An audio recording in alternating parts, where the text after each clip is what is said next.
Prussia's political deadlock and the rise of Bismarck in 1862. King Wilhelm I of Prussia faced a significant political challenge that would set the stage for his nation's transformation into a dominant European power. The core issue revolved around his proposed army reforms, which were meant to modernize and strengthen the Prussian military during peacetime. However, Wilhelm's parliament in Berlin, representing the elected House of Representatives known as the Abgeordnetenhaus, refused to approve the funding required for these reforms.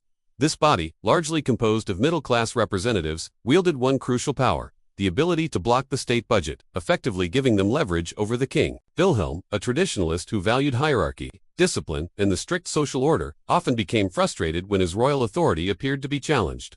His irritation at the parliament's rejection of the army reform bill was indicative of the tension between the monarchy and the emerging liberal political forces in Prussia. To resolve this stalemate, Wilhelm appointed Otto von Bismarck as prime minister. Bismarck, known for his cunning decisiveness and political skill, immediately made an impression when he declared that the major questions of the day were settled not by debate or parliamentary votes but through iron and blood, signaling a new era of aggressive militarized statecraft. Leveraging a constitutional loophole, Bismarck bypassed the parliament's refusal and advanced the army reforms, enraging the legislative body while simultaneously establishing the foundation for Prussia's future dominance. The stage was set for both domestic tension and international maneuvering, as Prussia sought to assert itself within the complex German Confederation, where rivalries, particularly with Austria, would define the next decade of European diplomacy and warfare. The Schleswig-Holstein conflict and Danish defeat, the first opportunity for Prussia to exercise its newfound military authority, came in the Second Schleswig War of 1864,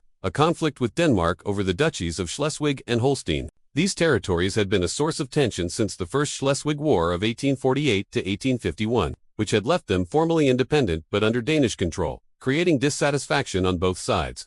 By 1863, Danish nationalists escalated the dispute by advocating for Schleswig as full integration into Denmark and the forced assimilation of its German minority population. The situation reached a breaking point in November 1863, when King Christian IX of Denmark signed the November Constitution, violating the agreements established at the conclusion of the First Schleswig War. Prussia, alongside Austria and other members of the German Confederation, acted swiftly. By December, troops from Prussia, Austria, Saxony, and Hanover had entered Holstein without encountering resistance, issuing Denmark an ultimatum to rescind the new constitution. When the Danish government failed to comply, German forces invaded Schleswig in early February 1864, leading to intense fighting at strategic locations, most notably the Dybbøl Fort. Accounts from the battlefield depict the ferocity of the conflict, with Danish and Prussian soldiers engaging in brutal close-quarter combat. Despite the ferocity, the German Confederation emerged victorious by June 1864, having suffered approximately 8,000 casualties. The victory not only secured the disputed duchies but also elevated Prussia's status as a rising military power in Europe, demonstrating the effectiveness of its reformed army and setting the stage for further political and territorial ambitions. Growing Austro-Prussian rivalry and diplomatic maneuvering following the Danish conflict. The uneasy alliance between Prussia and Austria quickly dissolved, as the two powers disagreed on how to govern the newly acquired duchies of Schleswig and Holstein. Austria favored maintaining their nominal independence, while Prussia sought to annex the territories outright. This tension reflected a broader competition for influence over the German-speaking states and intensified the long-standing Austro-Prussian rivalry. In 1865, a fragile compromise was reached, but the agreement did little to reduce underlying animosities. Prussia, under Bismarck's direction, pursued a strategy of deliberate preparation for war, forging a secret alliance with Italy in April 1866. According to this agreement, Italy would attack Austrian positions in the south, diverting Austrian forces and enabling Prussia to strike decisively in the north. French Emperor Napoleon III remained unaware of these clandestine plans, although he also sought conflict, hoping to exploit potential Prussian weakness to expand French influence toward the Rhine. Bismarck required a justification for war and seized upon the Schleswig-Holstein issue, accusing Austria of rearming without providing concrete evidence.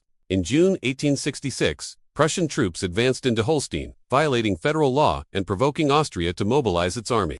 Bismarck's strategic provocations succeeded in drawing Austria into a conflict on terms favorable to Prussia, highlighting his mastery of realpolitik and the use of controlled aggression to achieve political and territorial objectives.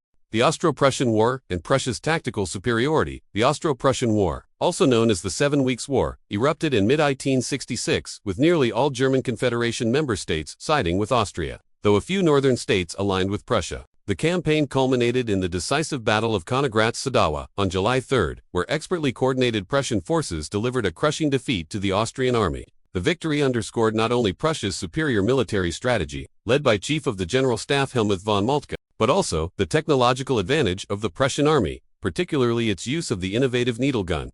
This modern rifle allowed Prussian soldiers to fire more rapidly and accurately than their Austrian counterparts, giving them a significant edge on the battlefield.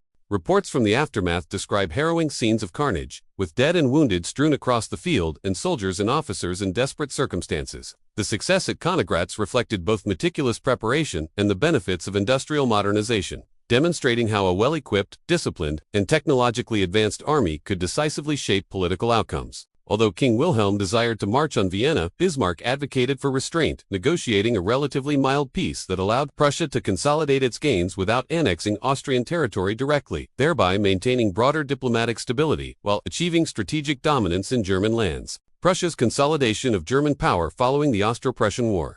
Prussia moved to consolidate its dominance over the German-speaking world, reshaping the political landscape of Central Europe. The final peace treaty of August 1866 dissolved the German Confederation and excluded Austria from German affairs, granting Prussia the authority to annex several states that had allied with Austria. Bismarck imposed war reparations on those who opposed Prussia, while enforcing defensive alliances known as the Schutzhunde. These treaties bound states like Bavaria to support Prussia in future conflicts, giving the king command over southern German armies in the event of war. By establishing these obligations, Prussia not only secured military cooperation, but also created a framework for unified German military action under Prussian leadership.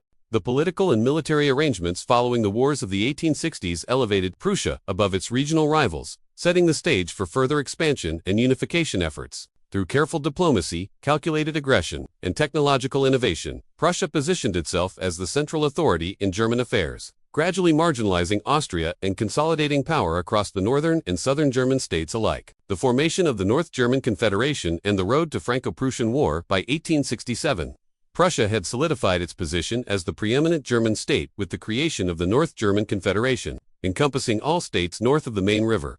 With 25 of the Confederation's 30 million inhabitants being Prussian, King Wilhelm I now commanded the largest and most organized army in Europe, augmented by universal conscription and state-of-the-art weaponry. Bismarck's vision of a unified Germany under Prussian leadership was becoming a reality, providing the kingdom with unprecedented political leverage and military capability. The consolidation of power created a platform for further expansion and ultimately set the stage for the Franco-Prussian War of 1870–71, which would culminate in the unification of Germany and the proclamation of the German Empire.